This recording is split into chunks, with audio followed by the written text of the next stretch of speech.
What's up, guys? We are back. Fitness Profit Multiplier, Anthony and Jimmy. Today, we're going to be talking about how to run an amazing personal training session. Or we should actually talk about this is what we're going to rechange the title here right now.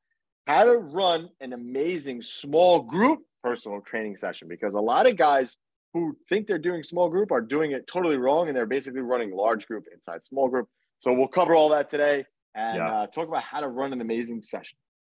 Exactly. Very important topic. It seems like a lot more people nowadays, and Anthony and I have been running small group for a long time. We both started out as one-on-one trainers and then kind of moved to the small group side of things a long time ago, like 2015. I don't know when Anthony switched to small group, but I was in small group in 2015, right? So all this like switch to small group stuff that's out there and all these guys pushing these products and programs and this and this and that. Like, it's not new stuff, right? This stuff's been around. It's just since COVID, everybody's like, oh, well, we have to switch to small group now because da-da-da-da. Boot camps still work, right? Like, I'm not telling you not to do a boot camp, but we're small group gym owners, so we're going to tell you from our experience what the best way to run small group is, because we believe that that is the vehicle that's best to serve our client. Right? So if you're listening to this and you're a boot camp trainer, that's fine, right? But we want to, because you're still going to get value, but we want to show you how a small group program runs, what the programming looks like, how you're training your coaches up, how everything looks. And things are a little bit different between Anthony and I. Anthony markets a little more of a fat loss result. I market a little bit more of a injury recovery, injury prevention result, strength result. So it's a little bit different. We still do fat loss here. He still does injury prevention there, but it's like the flavor that we advertise is a little bit different. So our program's a little bit different. And you'll see those differences as we explain what's going on. But the things that are similar are general business strategies that you need to be using with your staff, which have to do with excellent customer experience. And those things are the same. And they should be the same everywhere. So we got our rules. Anthony's got his rules. We can go ahead and get into those. I don't know if Anthony wants to share. Yeah, we can go back and forth because I'm pretty sure they're, from what we both talked about, they're very similar. So anyway, basically what we put in place is called our rules of a training session. So we have 8 rules of a training session. So again, the reason why we have this is because we want to make the training session a repeatable action. I've talked about this on other episodes before. Same thing with your sales framework and other things in the business. It has to be a repeatable action. If my daughter can come into the gym and run a session, she has to perform the 8 rules. And it should be technically very similar to another trainer in my gym, because you don't want those incongruencies with people. So if one trainer corrects everybody's form too much and the other trainer doesn't, there's going to be an incongruency with people. So if Mrs. Jones sees Sally in the morning and then sees Greg at night, and she gets a different experience every time she comes in, that's a problem. So we want to try to make it as standard as possible. So that's why we created what we call our 8 rules of a training session. So Jimmy, how many rules? I don't know if you have rules. What do you call yours? So we call it the rule of 5s. We used to call it the rule of 3s. But it has to do with different categories that they have to satisfy throughout the session. So yeah, we call it the rule of 5. I'll go through mine, and I'm pretty sure a lot of the stuff, because I know what yours is, but it's going to override what we do. So anyway, our 8 rules of a training session. So rule number 1, we greet them within 10 seconds of walking in. So that means that when Mrs. Jones opens the door, within 10 seconds, somebody has to greet her. Hey, Mrs. Jones, how you doing today? Hey, Mrs. Jones, no matter where they are in the gym, stop. Hey, Mrs. Jones, and then go back to what you're doing. That's our first rule of a training session, because people want to be greeted by name. The sweetest sound for anybody is their name. Think about it. Jimmy perked up right now because I said his name. So same thing. And we want to create that feeling of like, I hate using the analogy of like Cheers. Like the show Cheers. I don't know if anybody even knows what that show is, but it's like everybody kind of knows your name kind of a thing. So you want to be that local place where people know your name. So that's our first rule. Yeah. Cheers. I don't know if you want to tack on anything to that.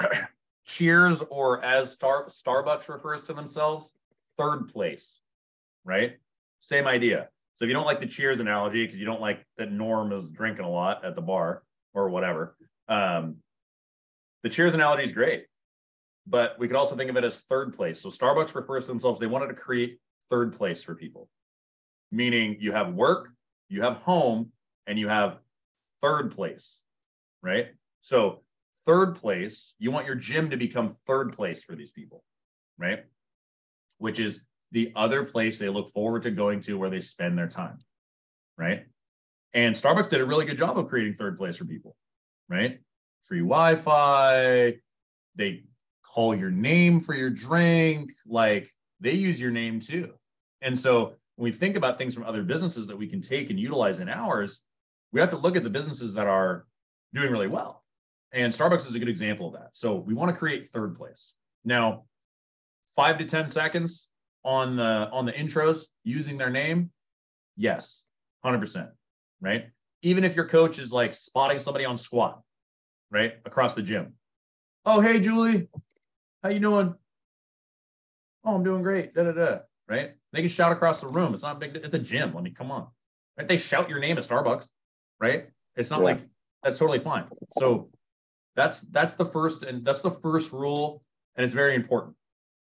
Then the next step that we take is we're then going to walk up to that client, and when we're kind of transition from what we just did, we're going to say, hey, you need any help with your warm-up routine? Because we give everybody a custom warm-up routine as part of our program, right? You need any help with your warm-up routine? You know your movements. Yeah, those are great. Yeah. Oh, I had a question about this.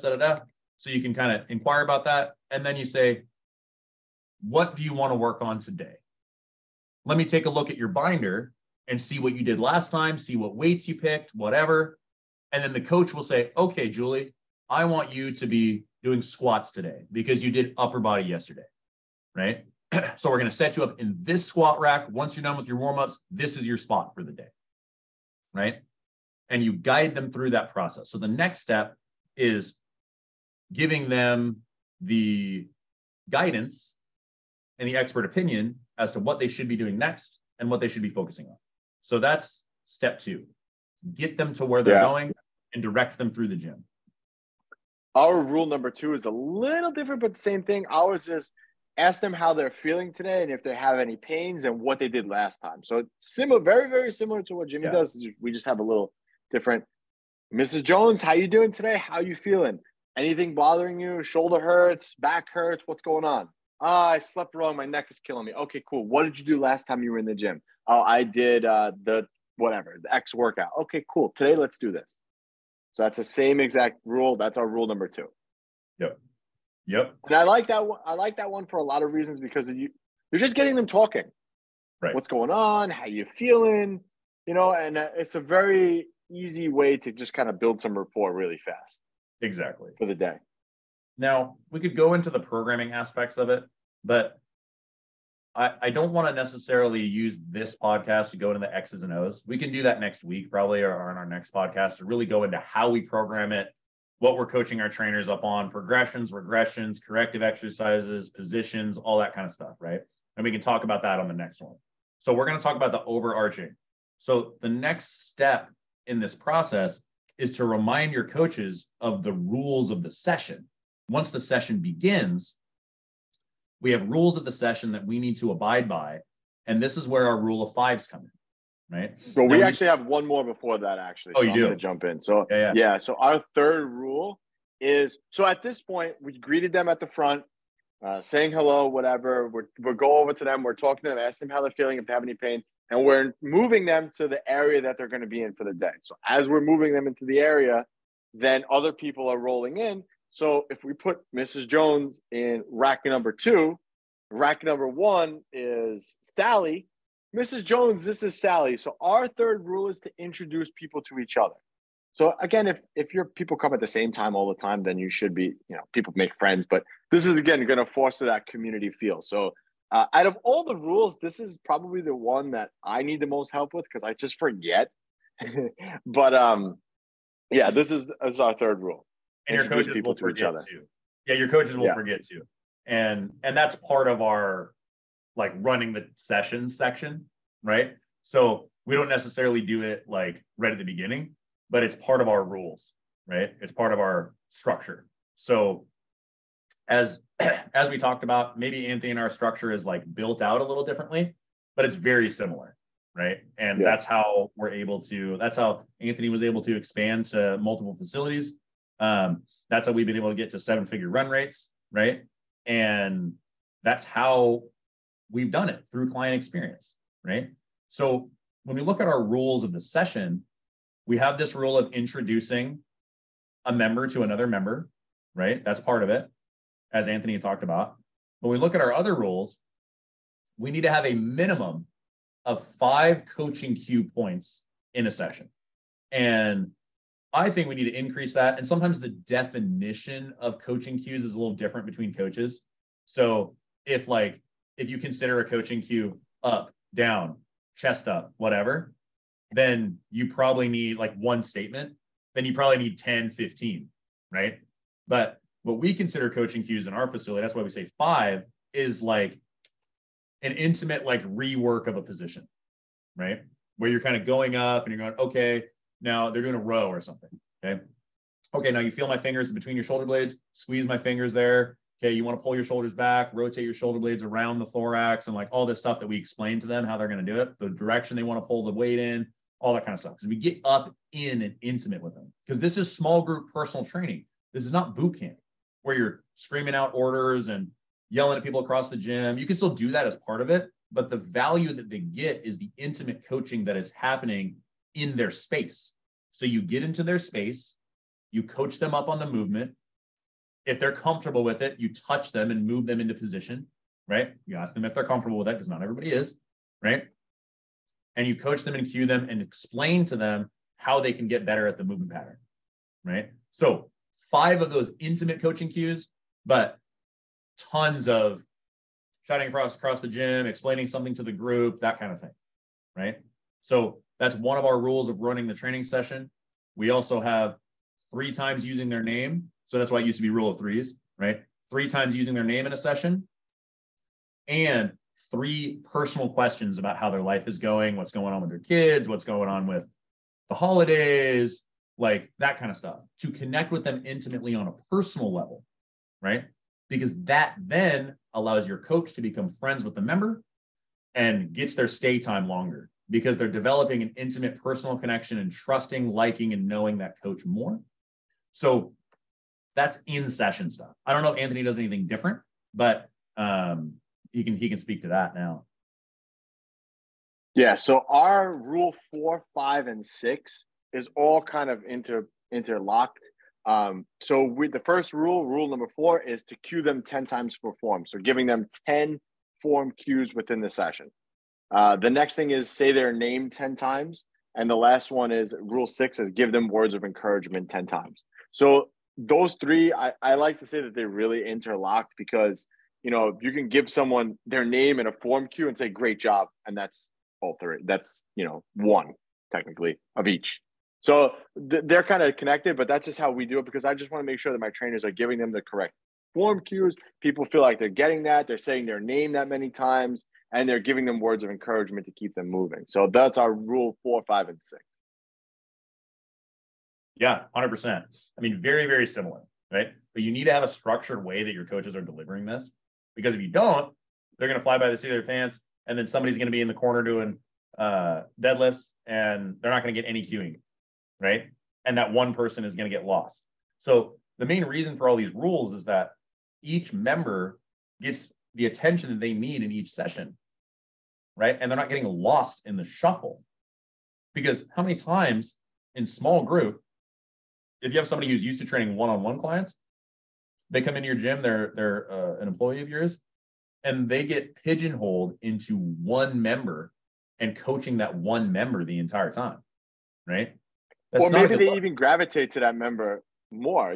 People get friendly, and some people like people more than others. Like I have certain members that I just get along with more. So if they're in a session, you kind of find yourself gravitating more to them. But if you have these rules laid out for them and they know and they memorize them, I mean, we have a Tuesday, and we talked about this before, but we have a Tuesday meeting where we go over this every week just to remind them.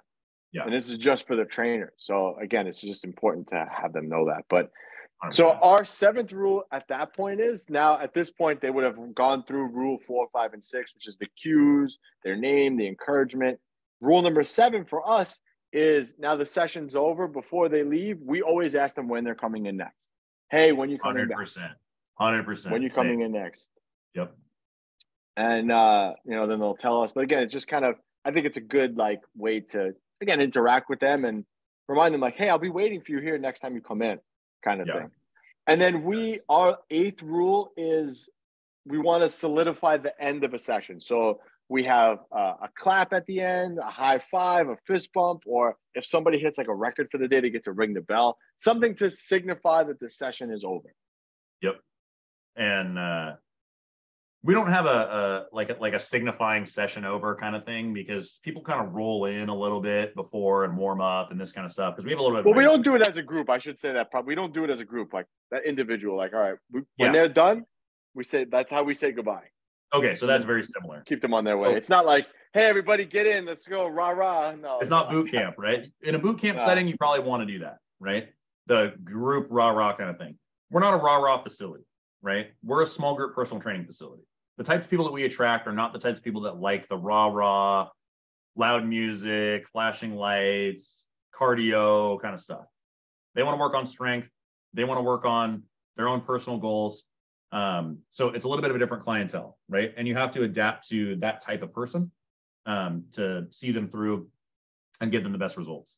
So we have very similar ending of session protocols. We typically, if we can, and we're not otherwise engaged spotting a client or coaching somebody intimately, we like our coaches to walk them to the door and open the door for them, right? Walk them to the door, open the door for them, tell them when they're going to be in next, what's a thing that they're going to work on in the next session, or what's a thing that they did well in this session. Congratulate them, give them a fist bump, and obviously ask them when they're going to be in next, right? We got to say, hey, when are you going to be in next? What are you going to work on? Oh yeah, I'll be in on Thursday, da, da, da, da. Huge change in client experience from doing that. It just gives that extra little white glove touch to the service that you're getting, right? A crazy example of this is funny. I was going jewelry shopping for Christmas, right? And I went to Tiffany's. I don't know if any of you guys ever been to Tiffany's before, right? This is a good business example of another business that's doing a good job. I walk into Tiffany's with my buddy, and the first thing they do is hand us glasses of champagne, like champagne flutes, right? And probably to loosen you up to get you spend a little more money, but it's this white glove service. They have all these people walking around. They're like, how can I help you? What are you looking for? Da, da, da, da. And there's a guy that his only job, he's in a suit. His only job is to open the door and close the door for people walking in and out of the facility, right? Now, we may not have the luxury of hiring that many staff, but our trainers can do double duty on that kind of stuff. So it's important to have that white glove feeling. Your facility doesn't have to be manicured and crazy and shiny and all this stuff. It can be, it's a gym, right? So it can be whatever it's going to be. But that act of opening the door, asking them when they're going to be in next, telling them they did a good job, all that stuff makes people want to come back, right? So that's unless you have anything to add to that process, that's generally the process of the bird's eye view of what the coaches are doing in terms of a personal connection standpoint and a running of the session standpoint. Yeah, I really like what you do at the end. Like, what are you going to work on next? I like that idea, actually. It's a really, really good idea, because now it gets them thinking about the next workout, which is really, really cool. I like that one a lot. So yeah, guys, if you don't have this in place, take what we just gave you and make your own, and then just start living by it. All right, now we have our 5 rules of a training session, and you reiterate it to your staff and get them to do it and get them to recite it. Like, on our meetings on Tuesdays, when we go over all this stuff with the trainers, I make each of them recite it. Like, I'll pick, okay, Greg, you go today. Okay, Brianna, you go today. What are they? What are they? What are they? What do you need help with them? Which one are you struggling with? And we talk about that. How can we get this one better? And it's cool because, like, the trainers give each other ideas on how to do certain things. So it's like, it's so important to have that cohesiveness with your team, but giving them that standard to kind of set for themselves as far as what gets done is going to make a huge difference in your business and your client experience as well. So if you guys are interested in anything and want to hop on the phone with us to talk about this with us, just click that link below and we can go over everything with you. We'll set up a call, leave your credit card at home, and we'll talk all about your business and how we can improve you, how two real gym owners can help you improve your gym. All right, guys, Anthony and Jimmy, Fitness Profit Multiplier, we are out.